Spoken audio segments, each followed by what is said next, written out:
सभी प्रतियोगी छात्र छात्राओं, आप सभी लोगों का आपके अपने संस्थान जीवन कोचिंग सेंटर आजमगढ़ में स्वागत है। और फिर मैं एक बार आपके सामने संस्कृत का प्रत्यय लेकर के उपस्थित हूँ और आप सभी लोग संस्कृत का प्रत्यय पढ़ेंगे। इस वीडियो में आप संस्कृत के प्रत्यय को देखेंगे जो संस्कृत में बड़ा ही महत्वपूर्ण टॉपिक है। आइए चलिए हम लोग संस्कृत के प्रत्यय को देखते हैं। तो सबसे पहले आप जानिए कि ये प्रत्यय है क्या चीज। प्रत्यय, तो प्रत्यय शब्द हमारा दो शब्दों से मिलकर के बना है। प्रति प्लस अय, प्रति प्लस अय बराबर होता है प्रत्यय। ये दो शब्दों से मिलके आया है। प्रति का अर्थ होता है साथ में, साथ में, लेकिन साथ में कहाँ, बाद में। और अय का अर्थ होता है आने वाला। अय का अर्थ हो गया आने वाला, मतलब प्रत्यय का मतलब निकल गया कि साथ में लेकिन बाद में, और अय का अर्थ हो गया आने वाला।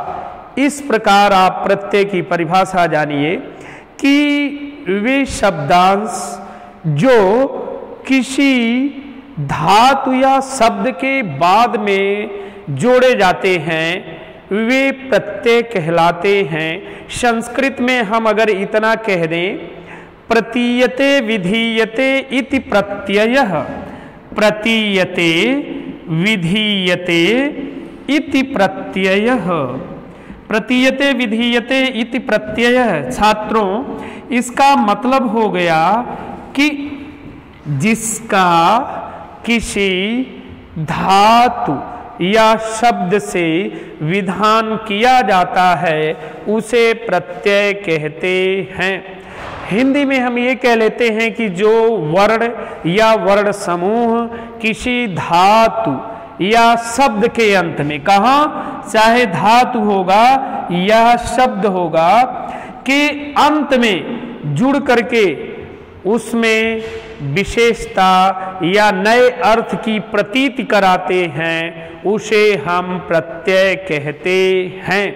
उदाहरण के लिए जैसे हम कहें कि ये पठ धातु है और इसमें हमने अक्त प्रत्यय जोड़ दिया तो हमारा शब्द बन गया पठितः। पठ धातु में अक्त प्रत्यय जोड़ने पर शब्द क्या हो गया, पठितः।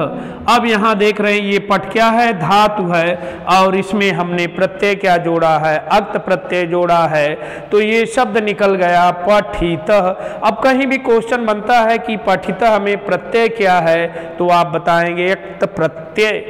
तो अक्त प्रत्यय लगा है इसमें। या दूसरा उदाहरण आप देख लीजिए, भू प्लस तव्य, भू धातु है और तव्य प्रत्यय इसमें जोड़ देते हैं तो हमारा शब्द बन जाता है भवितव्य, भवितव्य।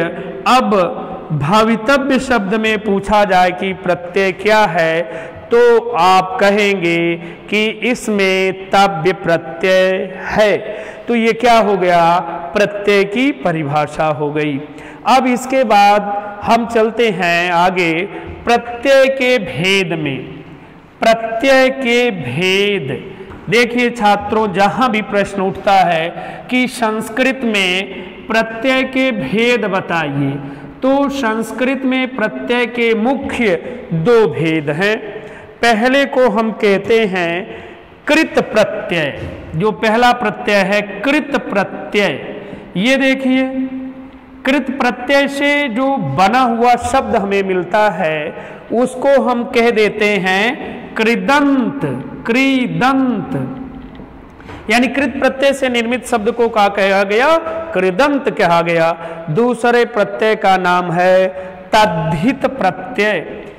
अब ये देखिए, तद्धित प्रत्यय से बना हुआ जो शब्द आता है उसको हम बोलते हैं तद्धितांत, मतलब तद्धित प्रत्यय से अंत होने वाला। तो यानी जो इससे शब्द छन के निकलेगा, जो बनेगा, वो कहलाएगा तद्धितांत।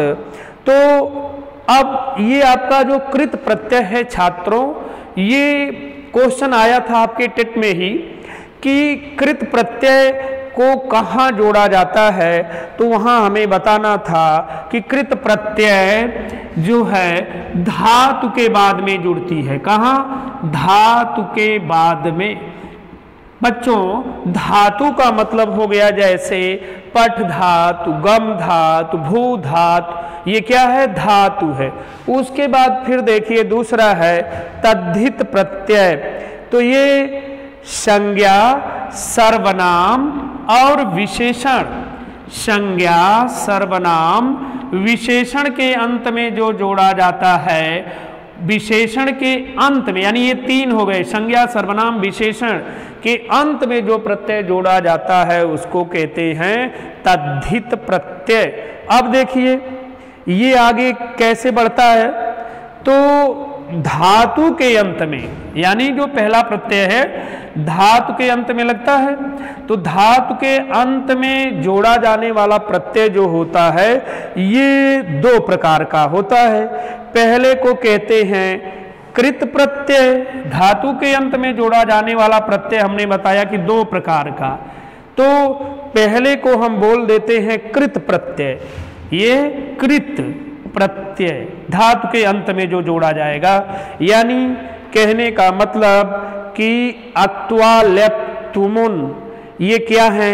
कृत के उदाहरण हैं। अक्त्वा, लेप और लेप और तुमुन, तुमुन, ये किसके उदाहरण हो गए? कृत प्रत्यय के उदाहरण हो गए। और उसके बाद देखिए दूसरा आता है तिंग प्रत्यय। तिंग यानी ये भी कहाँ जुड़ता है? धातु के अंत में जुड़ता है, तिंग प्रत्यय। तो जो ये तिंग प्रत्यय है इसके अंतर्गत, तिंग प्रत्यय के अंतर्गत तिप तम झी, तिप तम झी, तिप तम झी, इस तरीके से 21 प्रत्यय आते हैं इसमें कुल। तिप तम झी ऐसे आने वाले जो है 21 प्रत्यय हैं। तिप, इसको आप तम को तस जानिए, तिम, तिप, तस, झी ऐसे आने वाले 21 प्रत्यय हैं जिसको हम तिंग प्रत्यय बोलते हैं। उसके बाद आप जानिए आगे कि अब एक तो धातु के अंत में लगता है जिसको हमने दिखा दिया, और दूसरा जो है तद्धित प्रत्यय है, ये कहने का मतलब शब्दों के अंत में लगता है। तो शब्दों के अंत में लगने वाला प्रत्यय भी 3 प्रकार का होता है। कितने का? 3 प्रकार का। ये तीनों का नाम आप देख लीजिए, जिसमें एक को बोलते हैं शुप, शुप, शुप। अब ये देखिए क्या है, यानी एक प्रत्यय है जिसको नाम दिया गया है, उसका प्रकार है क्या? शुप प्रत्यय। यानी इसमें कौन कौन आते हैं? शु, औ, जस, शु, औ, जस, ये आता है सुप प्रत्यय के अंतर्गत। सु, औ, जस, ये क्या हो गए? शुप के अंतर्गत हो गए। उसके बाद आगे बढ़ते हैं, शुप के बाद स्त्री प्रत्यय। स्त्री प्रत्यय, ये देखिए छात्रों क्या है स्त्री प्रत्यय? कहने का मतलब स्त्री प्रत्यय के अंतर्गत टा, टाप हो गया, डीप हो गया, डीन, टाप, डीप, डीन, ये स्त्री प्रत्यय के अंतर्गत आता है। यानी सुप प्रत्यय, स्त्री प्रत्यय, और एक का नाम है तद्धित प्रत्यय। तद्धित प्रत्यय ये देखिए क्या है, समझ लीजिए इसमें कौन आता है? तद्धित प्रत्यय के अंतर्गत आने वाला जो है वो है मतुप, अण, इनी, मतुप, अण, इनी। तो ध्यान दीजिए, अण, इनी। अब ये क्या हो गया? ये तद्धित प्रत्यय के अंतर्गत आता है। अब आप पुनः एक बार देख लीजिए कि सब क्लियर है। ये कहने का मतलब धातु के अंत में लगने वाला प्रत्यय दो प्रकार का होता है। एक को कहते हैं कृत प्रत्यय, जिसमें अक्त्वा, लेप और तुमुन आता है। उसके बाद दूसरा है तिंग प्रत्यय, जिसमें तिप, तस, झी छात्रों ये ऐसे करके 18 आते, 21 न होके 18 प्रत्यय आते हैं, जिसको हम तिंग के अंतर्गत रखते हैं। उसके बाद शब्दों के अंत में जुड़ने वाला जो प्रत्यय है ये भी 3 प्रकार का होता है, जिसमें शु, औ, जस ऐसे करके ये 21 प्रत्यय होते हैं जो कहलाते हैं शुप प्रत्यय। उसके बाद दूसरा आता है स्त्री प्रत्यय, टाप, डीप, डीन स्त्री के प्रत्यय के अंतर्गत है। तीसरा प्रत्यय इसमें बनता है तद्धित प्रत्यय, जिसमें मतुप, आण, इन ये शब्द होते, ये प्रत्यय होते हैं। तो अब हम सबसे पहला प्रत्यय जो है कृत प्रत्यय के बारे में जानेंगे कि ये क्या चीज है। देखिए ये है आपका कृत प्रत्यय, यानी संस्कृत प्रत्यय में हम लोग पहले पढ़े जानेंगे प्रत्यय का मेन 2 प्रकार। तो उसमें पहला प्रत्यय हम लोग पढ़ेंगे जिसका नाम है कृत प्रत्यय। देखिए कृत प्रत्यय किसे कहेंगे? कहने का मतलब जब कोई पदांश, शब्द का अंश पदांश किसी भी धातु के बाद में जोड़ा जाता है तो उसे कृत प्रत्यय कहा जाता है। और इससे जो बना हुआ शब्द आता है उसको कृदंत कहा जाता है। यानी धातु के बाद में ये प्रत्यय जुड़ता है और इस प्रत्यय के जुड़ने के बाद जो शब्द मिलता है वो क्या है? कृदंत कहलाता है। उदाहरण के लिए ये जो हमारा कृत प्रत्यय है ये जब जुड़ता है तो 3 प्रकार के शब्द निर्मित होते हैं। वो अव्यय, विशेषण और संज्ञा, यानी 3 प्रकार के शब्द इससे निर्मित होते हैं। कौन कौन छात्रों? उसमें अव्यय, विशेषण और संज्ञा है। जैसे उदाहरण देख लीजिए, पठ प्लस अक्त्वा, यानी अक्त्वा प्रत्यय इसमें हम जोड़ रहे हैं तो ये शब्द बना पठित्वा। अब पठित्वा में कहता है कि कौन सा कृत है कि तद्धित है। तो छात्रों हमने आपको बताया कि जो धातु के अंत में जुड़ता है वो कृत प्रत्यय कहलाता है। तो आपका ये पठ क्या चीज है? यानी पठ एक धातु है जिसका मतलब होता है पढ़ना। तो इस पठ धातु के अंत में अगर प्रत्यय जुड़ रहा है तो वो प्रत्यय कृत प्रत्यय के अंतर्गत रखा जाता है। अब इसके बाद हम आगे चलते हैं कृत प्रत्यय में। पहला प्रत्यय जिसका नाम है इक्तिन प्रत्यय, यानी कृत प्रत्यय में पहला प्रत्यय पढ़ेंगे इक्तिन प्रत्यय। देखिए इक्तिन प्रत्यय है क्या? बात समझ में आ रही है? यानी कृत प्रत्यय का भेद अब हम लोग पढ़ रहे हैं, जिसमें पहला प्रत्यय है इक्तिन प्रत्यय।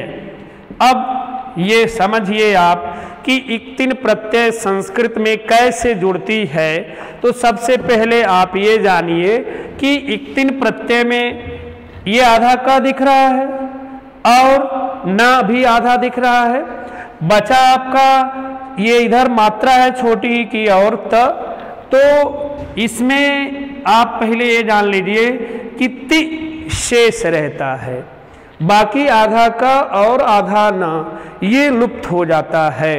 परिभाषा यानी धातु में इक्तिन प्रत्यय जोड़ने से जो शब्द बनता है वो स्त्रीलिंग भाववाचक शब्द बनता है। कैसा शब्द? स्त्रीलिंग भाववाचक शब्द बनता है।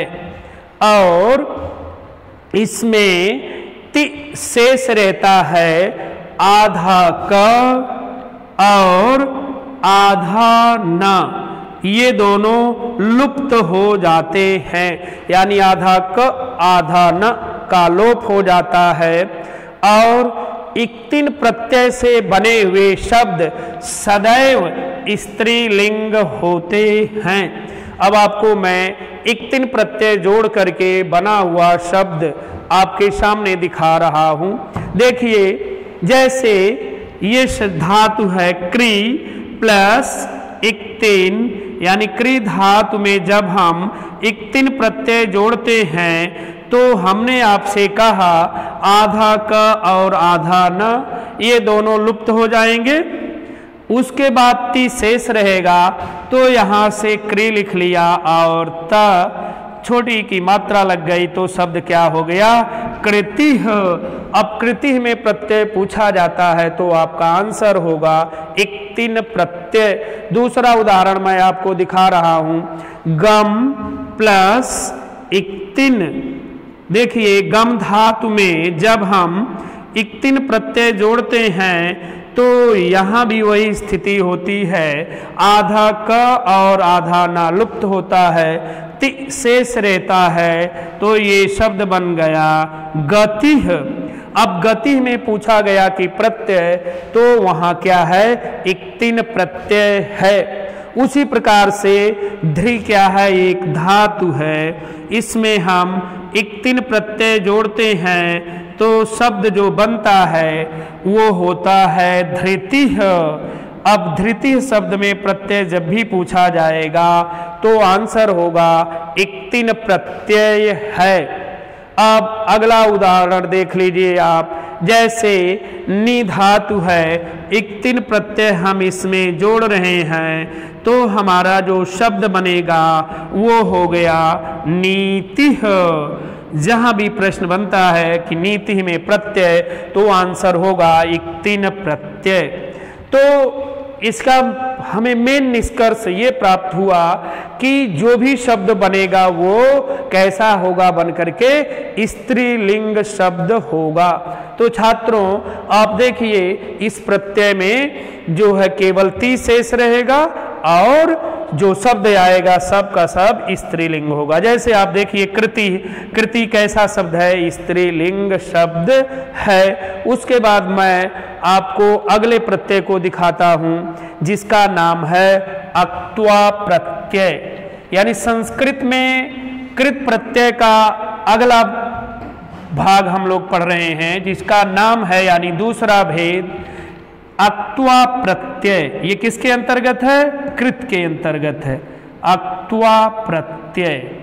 इसकी खासियत देखिए क्या है, यानी संस्कृत का ये दूसरा प्रत्यय है जिसका नाम है अक्त्वा प्रत्यय। इसमें होता क्या है, सबसे पहले आप ये जानिए कि इसमें आधा क लुप्त हो जाता है और शेष जो रहता है वो त्वा, यानी आधा का लुप्त हो गया, त्वा शेष रहता है। अब अक्त्वा प्रत्यय में सबसे पहली बात कि त्वा शेष रहता है। अब देखिए ये लगती कहाँ है, कहने का मतलब जहां पर एक कार्य की समाप्ति के बाद दूसरी क्रिया की जाती है, एक कार्य की समाप्ति के बाद दूसरी क्रिया की जाती है, तो दोनों का एक ही कर्ता होता है। एक कार्य करके दूसरी क्रिया की जाती है तो दोनों का कर्ता क्या है, जहां एक ही होता है तो जो पहली क्रिया है उसमें हम कर या कर के अर्थ लगाते हैं, कर या करके। यानी जैसे वह खाकर सो गया, कर्ता एक ही है, उसके द्वारा दो क्रिया की जा रही है, खाया भी जा रहा है और सोया भी जा रहा है। तो जो पहली क्रिया हो रही है उसमें कर आपको दिख रहा है, यस क्लियर है। तो जो पहली क्रिया हो रही है उसमें कर दिख रहा है। तो जहां पर एक कार्य की समाप्ति के बाद दूसरी क्रिया हो और दोनों का कर्ता एक ही होता है तो पहली क्रिया में कर या करके जोड़ा जाता है, तो इसमें जो क्रिया पूर्वकालिक बन जाती है तो मुख्य क्रिया से पूर्ण होने वाली क्रिया को हम पूर्वकालिक क्रिया कहते हैं। उदाहरण के लिए खाकर, पढ़कर, सोकर। अब देखिए यहाँ कर जुड़ा है, खाकर, सोकर, पढ़कर, अब नहाकर, ये कर जुड़ा है। तो इसको हम पहचानेंगे कि ये कौन सी क्रिया सब बन गई, पूर्वकालिक क्रिया बन गई। यानी पूर्वकालिक क्रिया में आप एक चीज हमेशा याद रखेंगे कि उसमें कर शब्द जुड़ा रहता है, जिससे हम पहचान कर लेते हैं कि ये क्रिया कैसी है, पूर्वकालिक है। तो देखिए, जब अक्त्वा प्रत्यय हम संस्कृत में धातुओं के बाद जोड़ते हैं तो उसमें होता क्या है कि आधा का लुप्त हो जाता है, यानी इसका लोप हो जाएगा। बचा क्या, त्वा, त्वा शेष हुआ। अब अक्त्वा प्रत्यय में हमेशा आप जानिए त्वा शेष रहेगा और इसका जो बनकर के रूप निकलता है वो रूप कैसा हो जाता है, अव्यय हो जाता है। अव्यय आप लोग छात्रों जानते होंगे। अव्यय का मतलब कि जिसका किसी लिंग, विभक्ति, कारक, वचन, काल, पुरुष इत्यादि में किसी भी प्रकार का बदलाव न हो तो उसे हम अव्यय कहते हैं। तो इससे जो बन करके रूप आया, हमने बताया आपको कि वो अव्यय हो जाता है। जैसे उदाहरण के लिए ये आपकी धातु है नी और मैं इसमें अक्त्वा प्रत्यय जोड़ रहा हूं, तो जब इसका शब्द बनेगा तो आधे का लोप हो जाएगा, तो शब्द हमारा निकल के आया यहां नीत्वा। अब नीत्वा का मतलब हो गया ले जाकर। अब देखिए आप कर जुड़ा हुआ है, ले जाकर, हमने बताया कि यहां का होगा कर जुड़ा रहेगा। दूसरा उदाहरण मैं आपको दिखाता हूं। जैसे हमारा शब्द है भू, धातु है और अक्त्वा प्रत्यय जोड़ रहे हैं तो हमारा यहां शब्द निकल के आया भूत्वा। यानी अब भूत्वा शब्द में ऐसे क्वेश्चन बनाता है कि कौन सा प्रत्यय लगा है, तो छात्रों आप लोगों का आंसर होगा कि त्वा प्रत्यय लगा हुआ है। अगला उदाहरण देखिए, जैसे धातु एक है हरि, जिसका मतलब होता है हरण करना, और इसमें अक्त्वा प्रत्यय जोड़ रहे हैं तो शब्द बन गया हरित्वा, हरित्वा। अब यहां भी देखिए ये हरित्वा में प्रत्यय क्या हो गया, अक्त्वा प्रत्यय हो गया। या अगला शब्द आप यही देखिए कि हम जोड़ रहे हैं तो कैसे बन रहा है, गम धातु है और अक्त्वा प्रत्यय जोड़ रहे हैं, तो जब प्रत्यय ये जोड़ेंगे हम तो आधा मां आधा का लोप हो गया, शब्द बना गत्वा। और शब्द देखिए जैसे ये प्रत्यय जुड़ रहा है तो कहीं कहीं थोड़ा सा परिवर्तन हो जाता है। जैसे हमारा शब्द है हन प्लस अक्त्वा। अब हन क्या है, ये धातु है और इस धातु में जब भी हम अक्त्वा प्रत्यय जोड़ते हैं तो शब्द हो गया हत्वा। अब हत्वा मीन्स होता है मार कर के। अब करके अर्थ आया। एक और शब्द देख लीजिए जहां थोड़ी सी स्थिति भिन्न हो जाती है। पा धातु है और अक्त्वा प्रत्यय जोड़ रहे हैं, तो छात्रों अब आप यहां ध्यान देंगे नहीं तो क्वेश्चन गलत कर देंगे। अब यहां आ का जो है बड़ी ई हो जाएगा और आप पा जाएंगे तो आप कहेंगे कि चलिए हम बनाते हैं पात्वा, लेकिन वो गलत हो जाएगा छात्रों। तो यहाँ आप ध्यान देंगे, बड़ी विशेष बात है कि यहाँ पर बड़ी की मात्रा हो जाएगी तो ये बन जाएगा आधा का लुप्त होगा पीत्वा। अब छात्रों पीत्वा का अर्थ क्या निकला, पीत्वा का अर्थ हो गया पी कर के। तो थोड़ा सा ये ध्यान देने की बात है और ये इंपॉर्टेंट है, बार बार कंपटीशन में आता रहता है। तो कहीं भी ऐसा क्वेश्चन बनता है तो आप तुरंत बताएंगे ये अक्त्वा प्रत्यय है। इसके बाद हम आगे चलते हैं तीसरे प्रत्यय के तरफ जिसका नाम है अक्त प्रत्यय। यानी अभी हम कृत प्रत्यय के अंतर्गत तीसरा प्रत्यय पढ़ेंगे, अक्त प्रत्यय। तो देखिए अगले प्रत्यय को कैसे इसमें जोड़ करके शब्दों को बनाया जाता है। यानी पहले आप देखिए क्या है, अक्त प्रत्यय। ये कृत प्रत्यय के अंतर्गत तीसरा प्रत्यय है, अक्त प्रत्यय। ये भी संस्कृत का बड़ा ही महत्वपूर्ण प्रत्यय है और इसमें सबसे पहले आप जानिए कि इसमें त शेष रहता है। त यानी कि आधा का लुप्त हो जाता है और बचता क्या है, त। अब देखिए इसकी परिभाषा जानिए क्या है।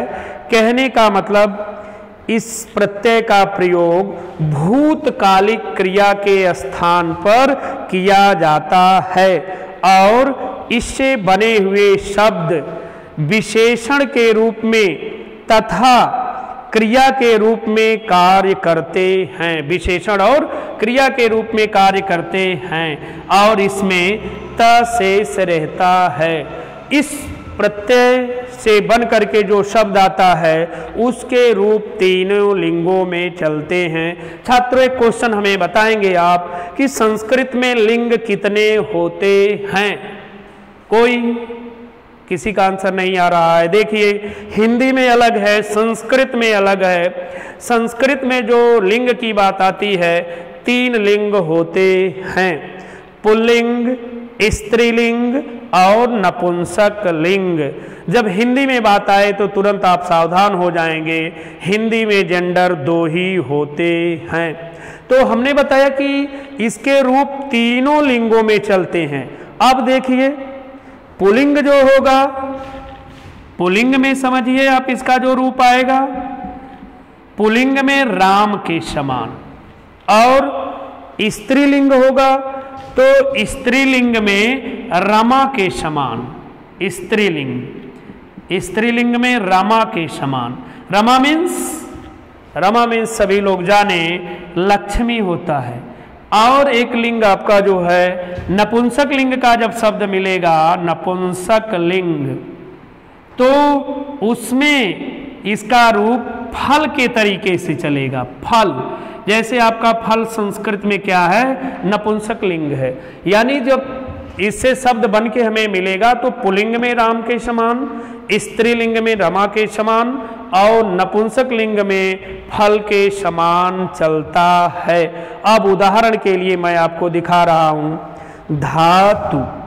ये ध्यान से आप देखिए, धातु हो गया और प्रत्यय हो गया, फिर धातु प्रत्यय पुल्लिंग, स्त्रीलिंग, नपुंसक लिंग। पुल्लिंग हो गया, स्त्रीलिंग हो गया और नपुंसक लिंग।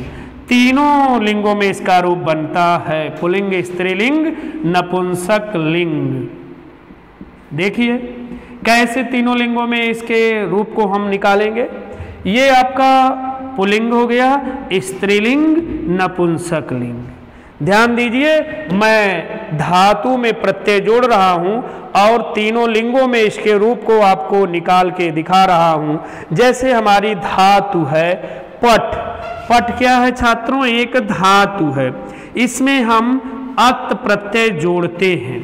तो हमने बताया कि इसके रूप तीनों लिंगों में आते हैं। ये ध्यान देने की बात है, पुल्लिंग, स्त्रीलिंग और नपुंसक लिंग। तो जब हम पुल्लिंग में रूप इसका बनाते हैं तो होता है पठितः। क्या हो गया पुल्लिंग में? पठितः। अब जब हम आगे चलेंगे स्त्रीलिंग में तो स्त्रीलिंग में इसी का रूप होता है पठिता। यानी जैसे हमने बताया ना कि पुल्लिंग में राम के समान, राम का रूप आप चलाते हैं रामः, उसी प्रकार से पठिता यहां दिखा। उसके बाद हमने बताया कि नपुंसक वो स्त्रीलिंग में रमा के समान, तो जैसे रमा है उसी प्रकार से पठिता है। और नपुंसक लिंग में हमने आपसे बताया है कि फल के समान इसका रूप चलता है। तो जैसे फल का आप रूप चलाते हैं फलम, उसी प्रकार से पठितम, पठिता, पठिता, पठितम। तो इससे जो भी शब्द बनेगा तीनों लिंगों में इसके रूप चलते हैं। पुल्लिंग में पठिता, स्त्रीलिंग में पठिता और नपुंसक लिंग में पठितम हो गया। उसके बाद अगला प्रत्यय मैं आपको लिख के दिखाता हूं। जैसे लिख धातु है और उसमें लिख धातु में हम जब अक्त प्रत्यय जोड़ते हैं तो शब्द हमारा बना लिखितः। लिखितः ये पुल्लिंग में हो गया और स्त्रीलिंग में आपको कुछ नहीं करना है, रमा जैसा रूप चलाना है। तो लिखितः, लिखिता ये हो गया आपका स्त्रीलिंग में। और नपुंसक लिंग में जब आप बढ़ेंगे तो इसका रूप फल जैसा चलेगा। तो यहाँ शब्द हो गया लिखितम, लिखिता, लिखितः, लिखिता, लिखितम। तीनों लिंगों में हमने बताया कि आप इसके रूप को पाएंगे। तो यहाँ जब भी आपसे कहता है कि लिखिता में प्रत्यय बताइए तो आपका आंसर होगा अक्त प्रत्यय है। दूसरा देख लीजिए, जैसे कथ धातु है और हम इसमें अक्त प्रत्यय जोड़ रहे हैं कथ धातु में, तो पहले शब्द जो हमारा बनेगा पुल्लिंग में वो हो जाएगा कथितः। कथितः राम के जैसा रूप निकला और स्त्रीलिंग में रमा के समान आप बना दीजिए, हो गया कथिता। और जब नपुंसक लिंग में जाएंगे तो फल जैसा रूप निकल जाएगा, हो जाएगा कथितम। तो तीनों लिंगों में याद रहे, कभी कभी यही प्रश्न बनाया है कि किस प्रत्यय का रूप आप तीनों लिंगों में पाते हैं। तो आपका आंसर होगा कृत प्रत्यय के अंतर्गत जो अक्त प्रत्यय है उसके रूप तीनों लिंगों में मिलते हैं। जैसे आपको हमने धातु में प्रत्यय जोड़ करके इसके रूप को छात्रों को हमने दिखाया, तो इस तरीके से आप इसके रूप को निकालते चले जाएंगे। लेकिन एक चीज आप ध्यान रखेंगे, कम से कम कुछ रूप आपको याद रहेंगे, तब पहचान आसानी से होगी। जैसे राम और रमा और यहाँ एक हमने दिखाया है फल, ये तीनों रूप आप याद कर लेंगे। और अब मैं अपनी इस वीडियो को यहीं ख़त्म करता हूँ। अब आगे इसका शेष भाग फिर मैं अगले वीडियो में लेकर के उपस्थित होऊंगा। तब तक आप इस वीडियो को देखेंगे और कोई समस्या होगी तो आप कोचिंग संस्थान से संपर्क कर लेंगे। धन्यवाद।